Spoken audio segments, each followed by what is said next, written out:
Ano po yung mga high-profile cases na kinakailangan pong lumundag ng mahigit 800% ang inyong confidential funds? At kailangan ba na dapat ganun karami ang confidential funds ninyo para lamang makapag-usig kayo, makapag-imbestiga ng mga kaso?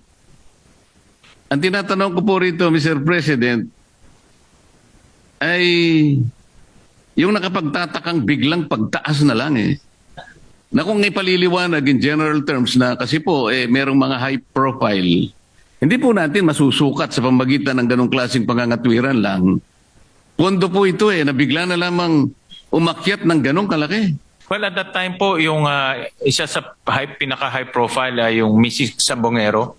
At alam naman ho natin prior to the flood control, ito talaga yung binibigyan ng malaking diin na isang tabi lang ngayon because of the flood control. But at that time, full force of DOJ ang nag-iimbestiga ho nito. At maraming headways na. In fact, nakita na nila yung mga patay sa Laguna Lake at yung mga buto sa Laguna Lake. So, yun po isa sa mga high-profile cases na inimbestigahan nila. Meron rin pong mga cases doon sa mga detention facilities ho natin, yung mga checking. checking. Yeah.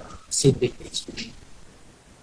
Yeah. So yung mga sindikato po sa loob, yung nasabi po ng ating Senate President, yung mga drug dealers sa loob po ng piitan ho natin na pinomonitor rin nila, kumukuha sila ng mga information at intelligence para po matukoy nila kung sino-sino ho yun.